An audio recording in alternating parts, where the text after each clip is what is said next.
కృష్ణా జిల్లా మచిలీపట్నంలో నిర్మించిన టిట్కో ఇళ్ల ప్రారంభోత్సవాన్ని అట్టహాసంగా నిర్వహించారు. టిట్కో గృహాలను మంత్రి కొల్లు రవీంద్ర ప్రారంభించారు. ఈ సందర్భంగా లబ్ధిదారులకు ఇంటి తాళం అందజేశారు. ఈ కార్యక్రమంలో RTC chairman Konakala Narayanarao, collector DK Balaji, DCMS chairman Bandi Ramakrishna తదితరులు పాల్గొన్నారు. మచిలీపట్నంలో ఇప్పటివరకు 1089 టిట్కో ఇళ్లను లబ్ధిదారులకు అందజేశామని మంత్రి కొల్లు రవీంద్ర తెలిపారు. టిట్కో గృహాలకు అన్ని సదుపాయాలు కల్పిస్తామని హామీ ఇచ్చారు.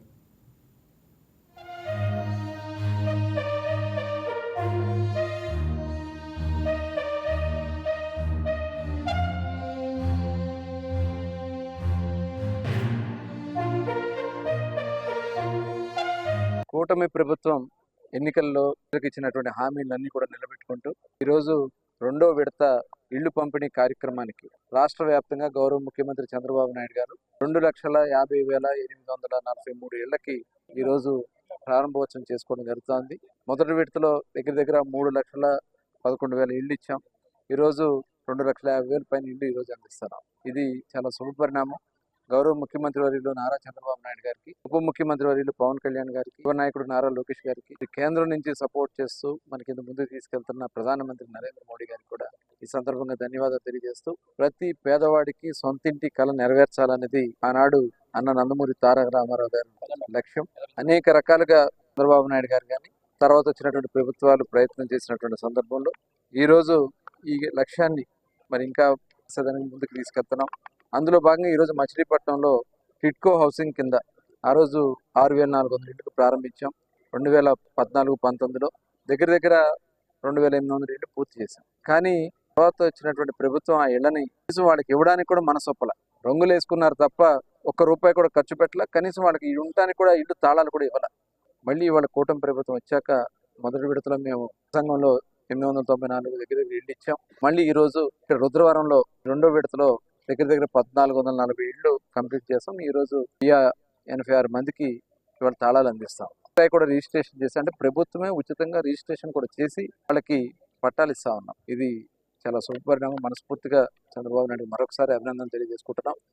ఈ టిట్కో కాలనీ నిర్మాణం చేసే సందర్భంలో గత వైసీపీ నాయకులకి మనసొప్పల, ఆనాడు ఇక్కడ వేసినటువంటి శిలాఫలకాలను కూడా పగలగొట్టారు.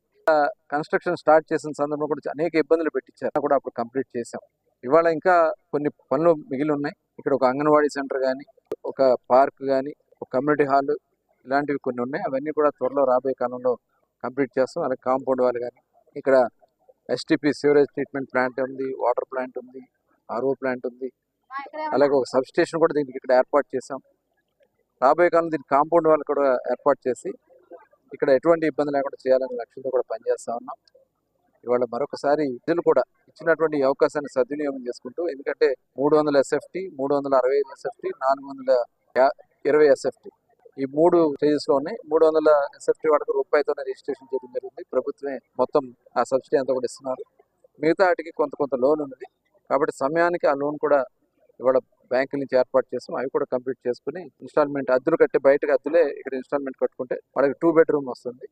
ఈ సింగిల్ బెడ్రూమ్ అన్ని కూడా ఉచితంగా ఇవాళ అందించడం కూడా జరుగుతుంది. ఈ అవకాశాన్ని సద్వినియోగం చేసుకుని భవిష్యత్తులో కూడా మేము కార్యాచరణ తయారు చేస్తాం. ఏదైతే మనకి కనకహారం దగ్గర ఇళ్ల స్థలాల కింద ఇచ్చి, ఎందుకంటే ఇక్కడ చాలా మంది అప్లై చేసుకున్న వాళ్ళకి కూడా ఇవ్వకుండా చేశారు. ఆ రోజు 4,800 మందికి మేము డ్రా తీసి అలాట్ చేశాం. వాళ్ళందరికీ కూడా ఇవ్వకుండా చేశారు. తర్వాత వాళ్ళందరికీ కూడా అక్కడ స్థలాలు ఇస్తామని చెప్పి సంతకాలు పెట్టుకున్నారు. డబ్బులు వెనక్కోలే. త్వరలో ఎవరైతే G+3 ఇళ్లకి డబ్బులు కట్టున్నారో వాళ్ళకి, ఇల్లు రాని వాళ్ళకి వెనక్కి డబ్బులు ఇవ్వడానికి కూడా ప్రభుత్వం ఆలోచన చేస్తా ఉంది.